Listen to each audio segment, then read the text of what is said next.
Olá, bem-vindo de volta. Se você está assistindo esse vídeo, então eu creio que você já assistiu a primeira parte, né? Onde eu falei sobre a mulher pega em adultério, né? E o assunto que nós estamos conversando era sobre consequências de um pecado, né? E aqui eu vou dar continuidade, né, no assunto. Eu quero mostrar mais um exemplo para vocês terem certeza que aquilo que eu estava falando no primeiro vídeo, né, não é um caso isolado apenas. Esse padrão de justiça do Senhor se repete em toda a Bíblia, né, se você for pegar para estudar a fundo. E a passagem que eu quero falar hoje, né, ela é muito conhecida também, fala sobre, né, o ladrão da cruz, né, o ladrão que se arrepende, né, nos seus últimos momentos de vida, né, e ele consegue ser salvo. Tá, essa passagem está lá em Lucas, no capítulo 23, no versículo 39. Eu vou estar lendo para você.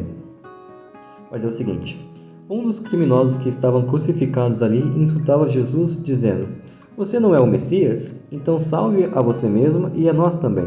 Porém, o outro o repreendeu, dizendo: "Você não teme a Deus? Você está debaixo da mesma condenação que ele recebeu.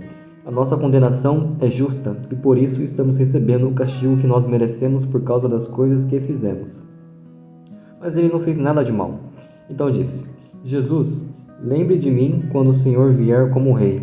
Jesus respondeu: "Eu afirmo a você que isto é verdade. Hoje você estará comigo no paraíso." Tem muita gente que lê essa passagem, né, e fica com raiva. Pô, o cara teve uma vida inteira de pecado, uma vida criminosa, né, como a gente vê nos jornais de hoje, né, tantas coisas ruins que são feitas, né. E assim, o fato de você pensar que uma pessoa como essa pode ser salva, né, e se arrepender no seu último momento de vida e ainda assim o Senhor perdoar todo o mal que ela fez durante toda a sua vida e ainda assim ir para um paraíso de glória, né, na presença do Senhor, de fato, assim, pode incomodar muitas pessoas e pode causar raiva em muitas pessoas, né? Eu já fui uma dessas pessoas. Só que analisa junto comigo, né? Vamos continuar falando sobre consequências de um pecado, né? Aquilo que um homem plantar, ele também vai colher. Então, olha só, onde é que estava esse ladrão quando ele se arrependeu? Ele já estava na cruz. Ele já estava sofrendo, né?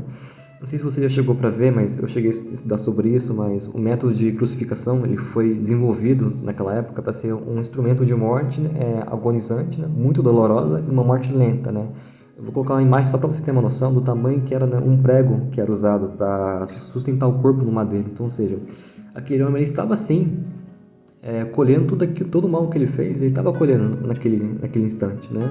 E assim, isso foi se arrepender naquele momento. Então, ou seja, tem muita gente que primeiro vai colher tudo que plantou, vai depois se arrepender, né? E isso se arrepender, né? O outro ladrão, o ladrão que estava, acho que se na esquerda, ele não se arrependeu, então, ou seja, ele estava no mesmo sofrimento e ainda assim não se arrependeu, ou seja, essa alma realmente se perdeu. Mas Jesus ele sempre oferece perdão e misericórdia para as pessoas que se arrependem, não importa o momento da vida, se é no último momento, se está na metade da vida. Mas assim, se você se arrepender e você crer no Senhor, você vai ser sim salvo. Só que a questão é que isso é Deus, ele é um Deus justo. Ele não vai anular as consequências daquilo que você plantou. Daquele homem plantou os crimes, né, em sua vida, né, acho que durante toda a sua vida. E naquele momento ele estava colhendo tudo aquilo que ele plantou. Mas ainda assim, né, ele conseguiu se arrepender a tempo e foi salvo. E olha só, o que Jesus disse para ele. Olha, ele disse o seguinte: hoje comigo você estará no paraíso. Só que Jesus não acrescentou, né? Olha, eu vou te tirar dessa cruz. Então, ou seja, Deus ele não vai anular aquilo que você tem que colher, porque essa é uma lei dele. Ele não vai passar a mão na cabeça de ninguém. Ou seja, Deus ele é justo, né? Ele vai te dar aquilo que você plantou, seja algo bom, seja algo ruim. Cedo ou tarde isso vai acontecer.